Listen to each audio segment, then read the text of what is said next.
The world never ceases to amaze us. It is packed with surprising things.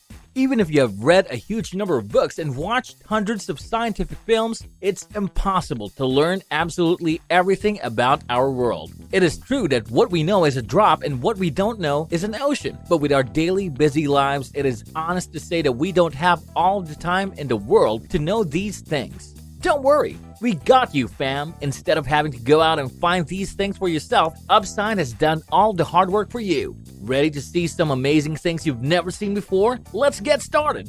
This is 10 things you will see for the first time in your life. Welcome to Upside, where we have fun facts for curious minds. To enjoy more of these videos, don't forget to hit like, subscribe, and ring the bell. What is it about the Philippines that makes it different from the rest of the world? Well, for one thing, it is all about their culture. And one of the things that we need to know about their culture is the spirit of helping out one another. Are you Filipino, bro? Bayanihan is the core essence of the Filipino culture. It is helping out one's neighbor as a community and doing a task together, thus lessening the workload and making the job easier. It is also called the community spirit. The concept can be observed in rural areas. One example is when the town people are asked to lend a hand to a family who is moving into a new place. The relocation not only involves moving the family's personal belongings, but mostly, importantly, it concerns the transfer of the family's entire house to a new location. Oh, this is heavy. A traditional Filipino house is made of indigenous materials such as bamboo and fountain palm leaves. In order for the volunteers to carry the house, bamboo poles are tied lengthwise and crosswise and go under the house.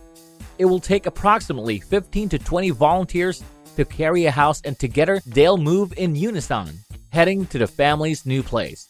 As a token of gratitude, the family serves food to the volunteers at the end of the move. It is nice to hear that this spirit is still alive, as the Bayanihan spirit lives on among Filipinos even in modern days and has been demonstrated in many forms, such as when natural calamities or disasters strike. Filipinos will go out their way to help their kababayans in need. The Bayanihan spirit is one of the many beautiful things that Filipinos own and can be proud of, and I believe is worthy to be part of our list. Next up, when is a mushroom not a mushroom? The answer is when it is a ghost plant. Found on forest floors in temperate areas of Asia and North and South America, Monotropa uniflora is in fact a species of perennial plant. Unlike most plants, the ghost plant does not contain chlorophyll, which explains both its waxy whitish color and its inability to obtain energy from sunlight. The ghost plant instead absorbs its nutrients through a unique process called mycoheterotrophy. And I'm sure you're scratching your head at this point. This method of gathering nutrients requires the ghost plant to attach itself to a host fungus, which is itself dependent on a host tree. The relationship between the host fungus and the host tree is generally mutually beneficial, as they can exchange important nutrients, but the ghost plant enters the equation only to steal nutrients from the tree via the fungus. The ghost plant is therefore often referred to as a parasitic species. Because ghost plants do not need sunlight to grow, they can be found in very dark areas like shaded forest floors. As long as they can find suitable fungal hosts, ghost plants are able to thrive. Tim Linhart, an artist and a sculptor, moved from Colorado to Sweden to create ice instruments with an unusual, unique sound.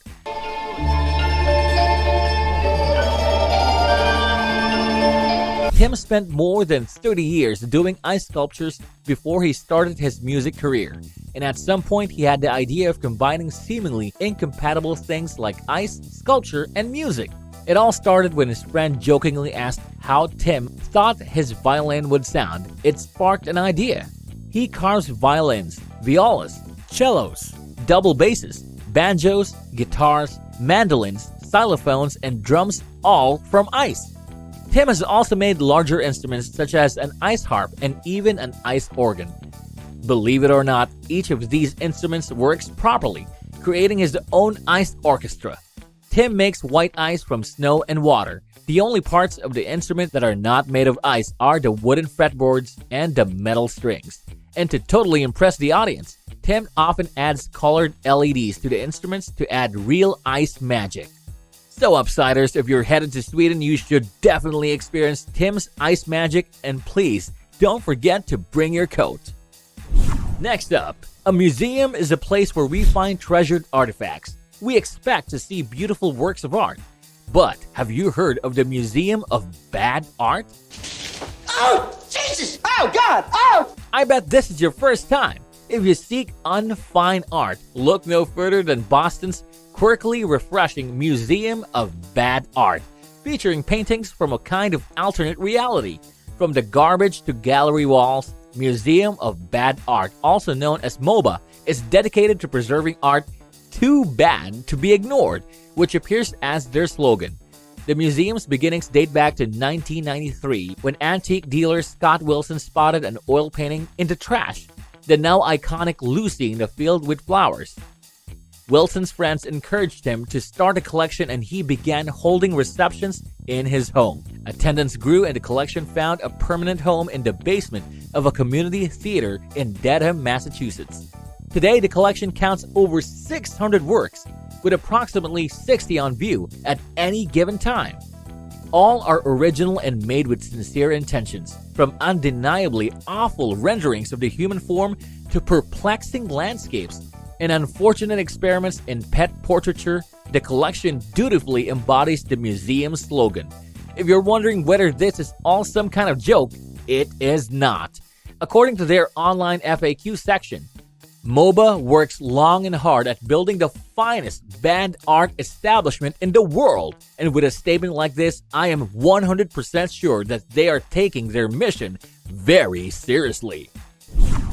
If you think there's nothing unusual about iced instruments, then how about iced apples? I never imagined this! Created by nature itself and without human intervention, an ice storm at a western Michigan orchard left mesmerizing ghost apples dangling from trees. For the first time, this unusual phenomenon was noticed by American Andrew Sietsema as he was trimming apple trees in the garden.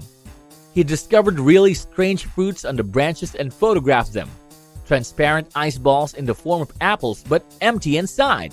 The man wanted to understand how such a thing could happen because the apples couldn't just disappear from inside the ice crust. Eventually, he came to the conclusion that the weather was all to blame. After the rain, the air temperature was low enough to keep the ice crust cold, but at the same time high enough that the apples, which had already rotted, finally turned to mush.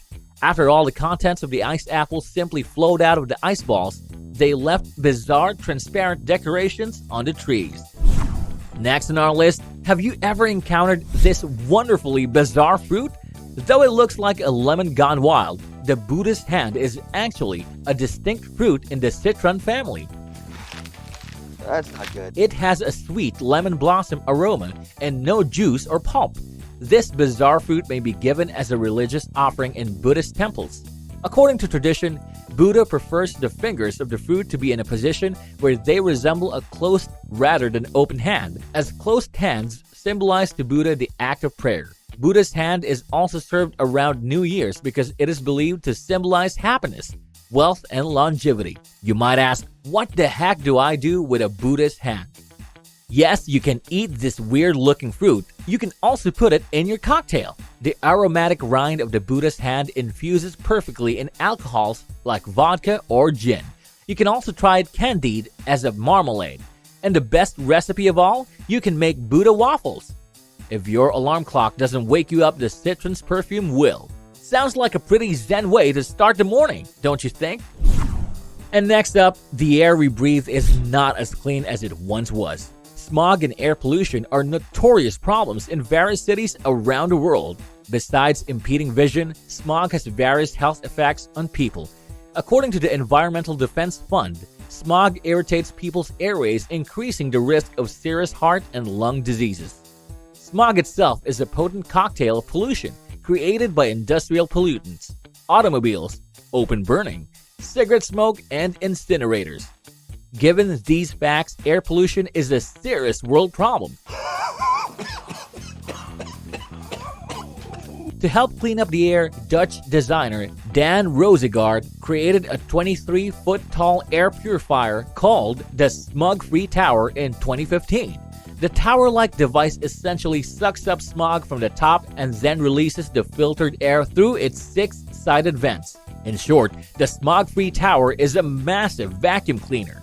It can clean more than 30,000 cubic meters of air per hour and uses no more electricity than a water boiler. The air purifier was specifically created to be used in public parks as a local solution to air quality. The innovation does not stop there. One cool thing about this is that the air purifier doesn't just clean up smog, it can also be used to make fine jewelry. The tower takes the carbon particles collected and condenses them, creating fashionable little cubes that can be embedded in various pieces of traditional jewelry. Cool and fashionable, right? What a great way to turn a negative into two positives. Whatever you say, Iceland is an amazing country. Why, you ask? There are lots of reasons, and a day is not enough to talk about it. But I want to highlight a simple bread that can be prepared using an unusual technology. I mean, normal people would use an oven to bake bread, but how they do it in Iceland is way cooler. Would you like to see? Iceland is one of the most volcanic regions in the world, with 30 active volcanoes at any one time.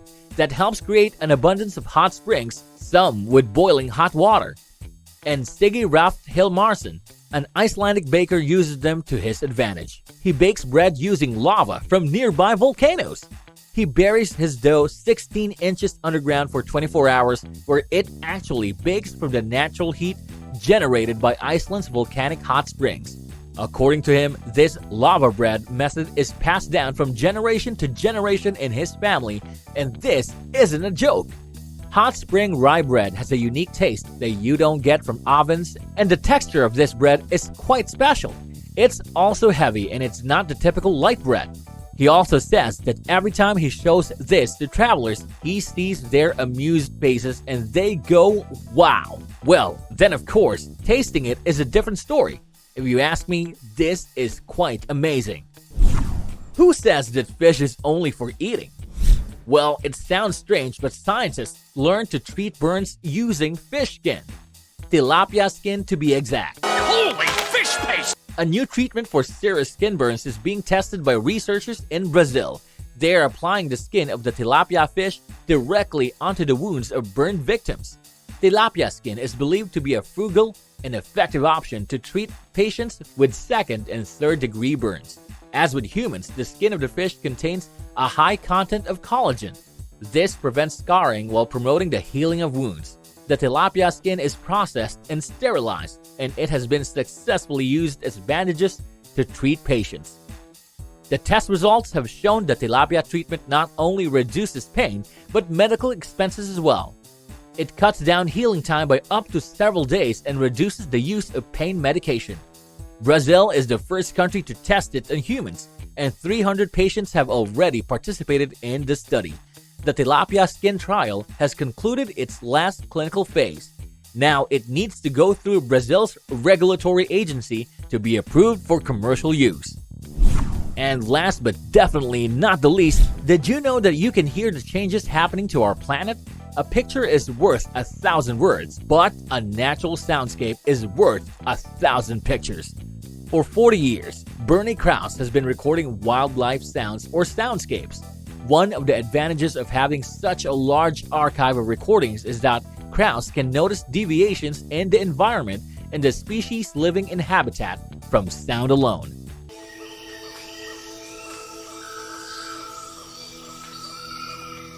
He's collected the largest archive in the world, and in doing so, can now chart how wildlife sounds have changed over the course of climate change. The focus of Krause's work is about how listening to sounds from nature can steer the soul, evoke memories, and transport the spirit. These primal sounds connect us with nature, adventure, and our Mother Earth.